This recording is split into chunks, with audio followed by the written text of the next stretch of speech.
Wealth is mindset before it hits your bank account. And when it comes to the differences between the rich and the poor, it doesn't start with how much money you make. It doesn't start with what degree you have. It doesn't start with who your parents are. It doesn't start with what background you have. It starts with what mindset you have. And this is really the root of wealth. We're all given 24 hours in a day. So the difference between somebody who becomes successful versus somebody who does not is now what input you put in those 24 hours.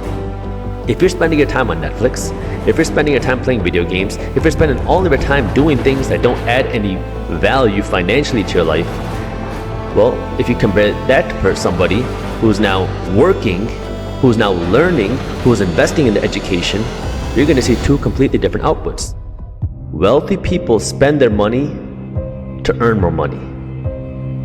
The majority of everyone else spend their money to buy things, which makes everybody else around them rich. You have to understand that this is just what the system is. Lenders are in the business of lending money, period. They make money when they lend money. So it is in their best interest to lend you more money.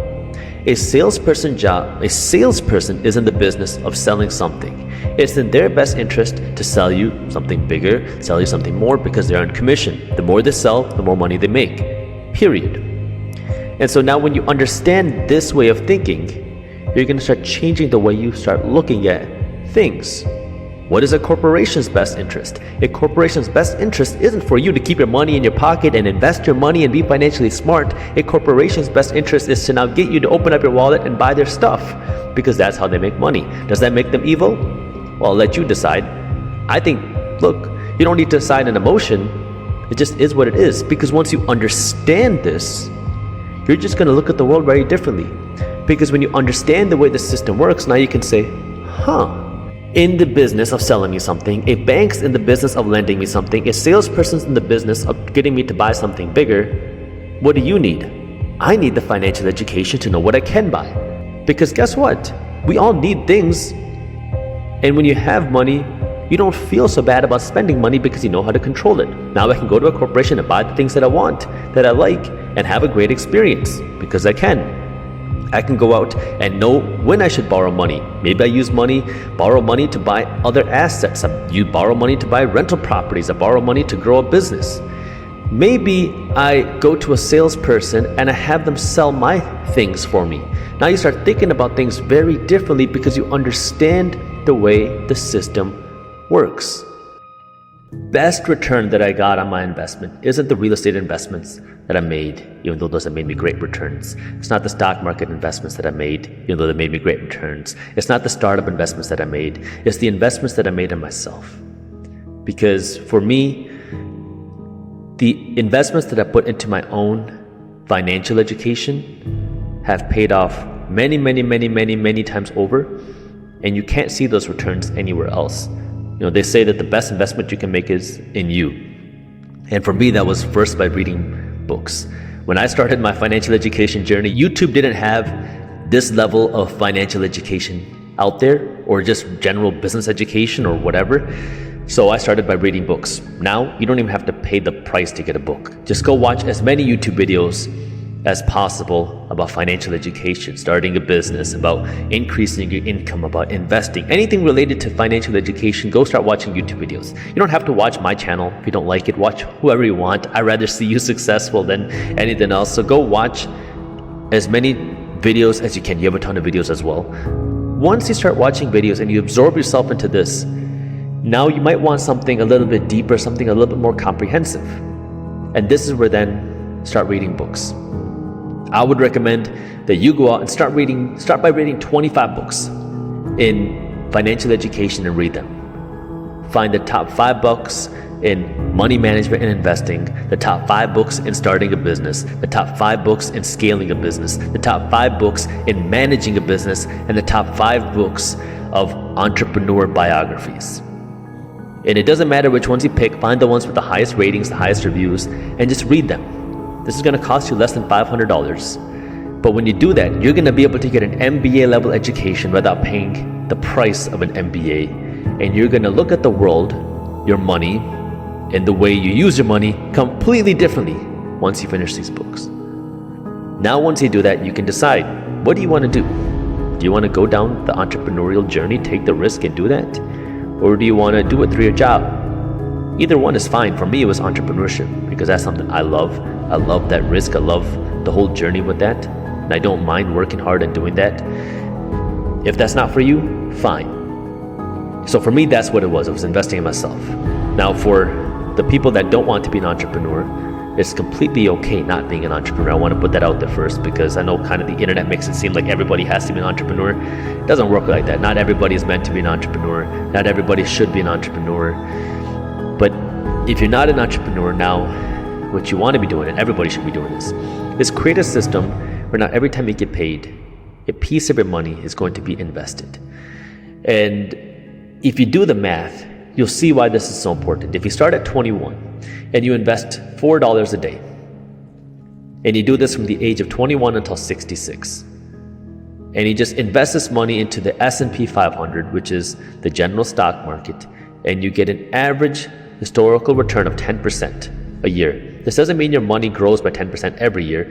It means this is the average. Some years it's going to be more, some years it's going to be less, some years you might lose money, some years you'll make way more.